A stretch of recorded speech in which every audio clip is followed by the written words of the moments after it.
उस राज्य में चोरी हो रही थी। यह पता नहीं चल रहा था कि चोरी किसने की। राजा साहब ने आदेश जारी कर दिया कि जिसने भी चोरी की हो, अगर पकड़ा गया तो उसे कोड़ों से मार मार कर जान से मार देना है। कुछ दिन बाद चोर पकड़ा गया, उसे लाकर राजा के सामने पेश किया गया। राजा के मुंह से एक शब्द भी नहीं निकला। मेरे प्यारे बेटे को लाकर मेरे सामने खड़ा कर दिया। क्या हुआ महाराज? आपने कहा था कि जिसने चोरी की हो उसे पकड़ कर लाओ। हमारे खजाने में चोरी करते हुए पकड़ा गया, वह आपका बेटा ही है। ये राजपुरी की बात। अब मैं सजा सुना रहा हूँ। कोड़े मारने वाले आ गए। जैसे ही उन्होंने कोड़े उठाए, रुक गए महाराज। नरसिंहासन पर बैठे राजा का बेटा बुरी तरह कांप रहा था। वह पास गया, अपने बेटे को अपनी बाहों में जकड़ लिया और खुद घुटनों के बल बैठ गया। उसने कहा, सजा सुनाइए, मेरे बेटे को मारिए।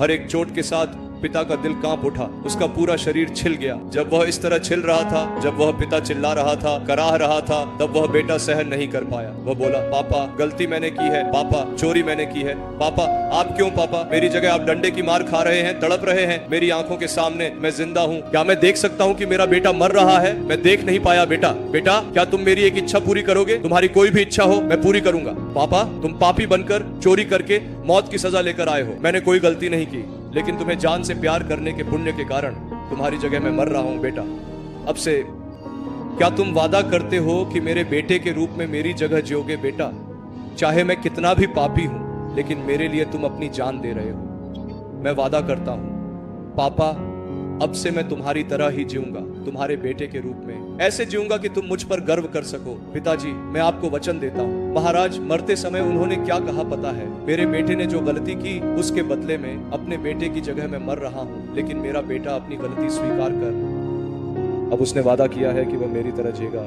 इसलिए मैं उसे इस देश का राजा घोषित करके जा रहा हूँ। 2000 साल पहले ठीक यही यीशु मसीह ने किया था। भगवान ने इस दुनिया से बहुत प्रेम किया। इतना अधिक प्रेम करने वाले भगवान तुम्हारे द्वारा किए गए पापपूर्ण कर्मों के कारण तुम्हें नरक में जाकर युगों तक जलते देखना सहन नहीं कर सके। इसलिए जो भगवान इस संसार का शासन कर रहे थे, उन्होंने तुम्हें और मुझे बचाने के लिए अपना सिंहासन छोड़ दिया और आ गए। तुम्हें और मुझे जो सजा मिलनी थी, वह सारी सजा उन्होंने अपने ऊपर ले ली। अब वे कह रहे हैं, कृपया मुझे अपने दिल में जगह दो, मुझे आने दो। आज सुबह अगर मैं तुम्हारे पास आऊं तो तुम भी मेरी तरह जी सकते हो, तुम मेरे पुत्र की तरह जी सकते हो। अगर तुम इस आशीर्वाद में कदम नहीं रखते तो बिना बढ़ोतरी, बिना फल, बिना आशीर्वाद, बिना खुशी, बिना समाधान, बिना संतुष्टि, पति पत्नी के बीच मेल जोल के बिना अशांति और असंतोष के साथ अपवित्र जीवन जीते हुए मर जाओगे और कीड़ों द्वारा खाए जाने की स्थिति में पहुंच जाओगे। उसके बाद नरक में जाओगे। क्या तुम ऐसे ही नरक में जाना चाहोगे, या फिर क्या तुम मेरी प्रेम को पहचान कर अपने हृदय में मुझे स्थान दोगे? भगवान पूछ रहे हैं। आप लाइक करें और इसे कई लोगों के साथ शेयर करें।